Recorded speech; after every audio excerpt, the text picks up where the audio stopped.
Hello, welcome to the next session. So today I'll be talking about Bollinger Band. And I'll just go straight to tradingview.com. But why that is loading up, let me explain some things about Bollinger Band. Like I told you all that where I like to use these indicators is to use them as confluence factor, which means I'll have to like combine two or three other indicators or tools to arrive to my decision either to buy or to sell, okay, to be able to predict price action accurately. So, and Bollinger Band is one of those important tools that you use in determining price action. But like I said, it is not a standalone indicator. It's not a standalone tool. You need to use it as a confluence factor. You need to bring up other indicators, and if they are giving you the same signal, then you can now trust your Bollinger Band and make the right decision. So Bollinger Band is another wonderful indicator that you can use to detect price action. And if you have like three indicators supporting your trade, you're more likely to make a better trade. So today we'll take you on Bollinger Band and how you can use it as an indicator to enter or exit a trade. So what is Bollinger Band? So Bollinger Band is one of the indicators that were developed by a famous technical trader by name John Bollinger, who plotted two standard deviations away from a simple moving average. So Bollinger Bands are just highly popular technical analysis technique. Many traders believe that the closer the price moves to the upper band, the more overbought the market, and the closer the price moves to the lower band, the more oversold the market. John Bollinger has a set of 22 rules to follow when using the band as a trading system.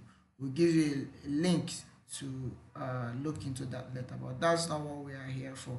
We're here to show you practically how to use Bollinger Band. Okay, so to set uh, search for the market you want to analyze. Okay, so let's say for example TRX. That's shown TRX on Binance. I click on TRX.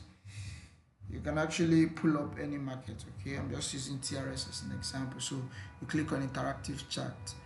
Meanwhile, just be aware that I've already logged into my trading view. So if you're not logged in, it will keep popping up that you should try to sign up or log in. So you click on your interactive chart, takes you to your charting tool.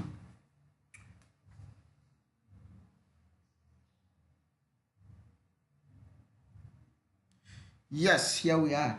Like I said before, you go straight to indicators. These are the indicators. Okay, you click on it.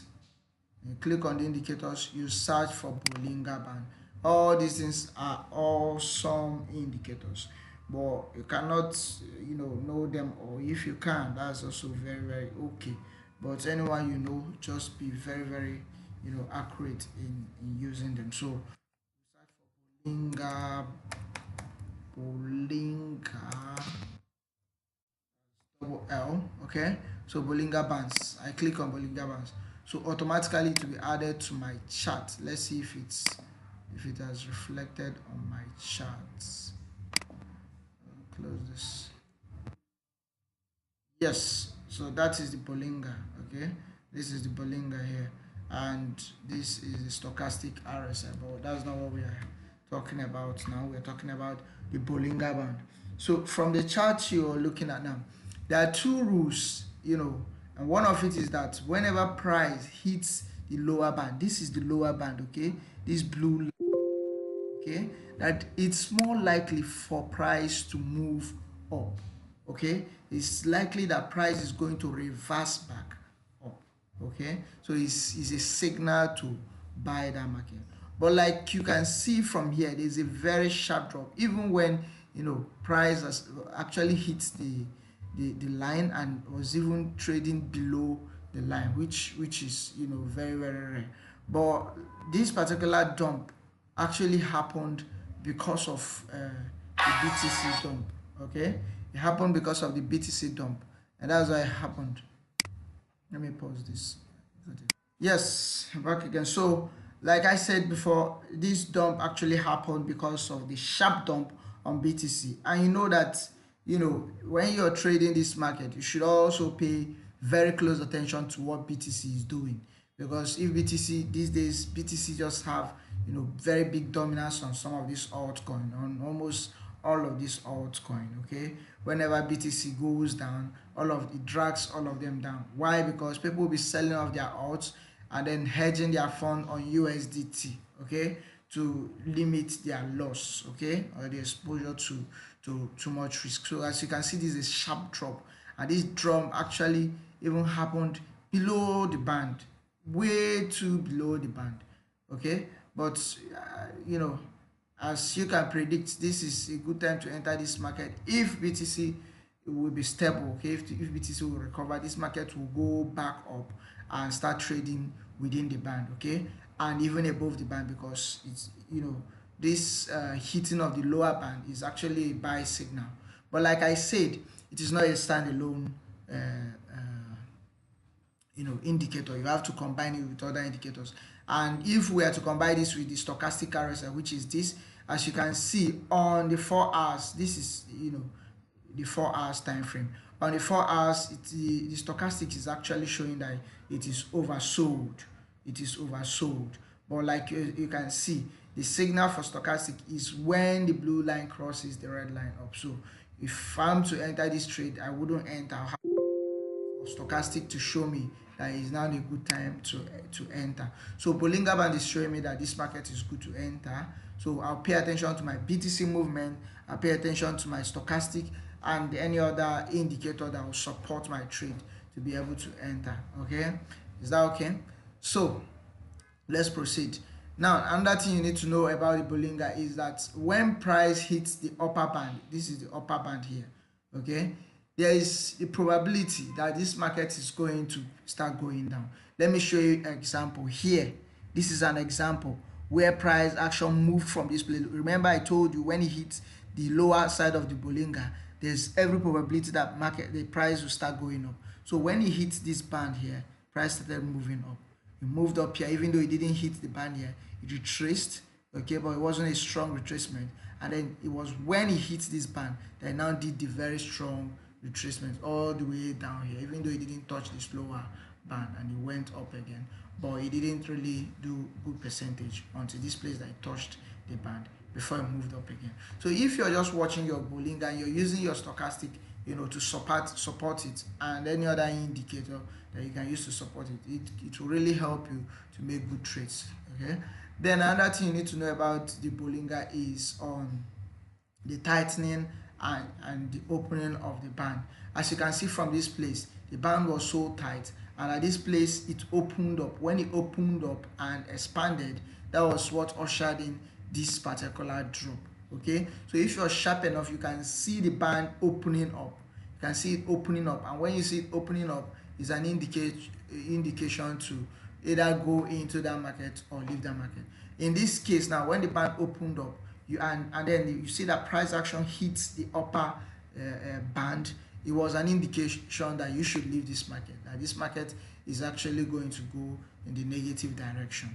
Okay, and as you can see from this place, the tightening was tight here, and when it opened up here, that was what ushered in this particular move. So if you're sharp enough to actually see the opening of the band, you're going to make a lot of profit or save yourself from a lot of loss. Like this place, the band actually opened up here. Okay, and if you look at this place where it opened up, it was at 778, and currently this market is trading at 691. So had it been you saw this opening, you could have left this market, okay, and then waited for it, since you know that this market was actually uptrending before the opening of the band. Okay, so this opening ushered in the downtrend movement, coupled with the fact that BTC actually lost a lot of momentum this today as a whole.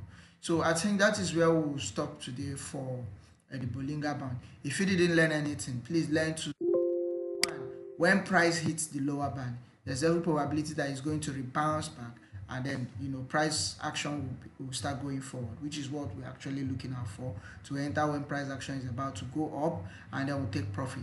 Then whenever the price action hits the upper band of the Bollinger, it's an indication that the market is actually going to go down. So that's a signal for you to exit the market.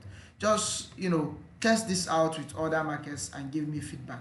Another thing I also want to say before I end this video is on time frame. Please make sure you check your time frame. Don't just rely on one time frame. Like I said in the previous video we did, you can switch between the time frame to see what is going on in the Bollinger in all these time frames. So this is a daily time frame. As you can see, this opening here ushered in the downtrend here, and then the Bollinger from one daily time frame, the price action actually hit the Bollinger here. Remember, on 4 hours time frame, it actually exceeded the lower band, but on this it just hits the lower band here, and price bounced back. So this could also give you a clue as to where there is a strong support and where there is a strong resistance. The lower band stands as a support, the upper band stands as a resistance. So what do you do when there's support? You buy up, because it's going to help push price up. And what do you do when there's resistance? You sell off, because it's going to push price down. So that is it for Bollinger Band. Let me have your comments or your questions as comment here, or you can send me a message on my phone number on WhatsApp, or you can also post your questions on ctftalk.com, and any of our admins will take care of that. Thank you.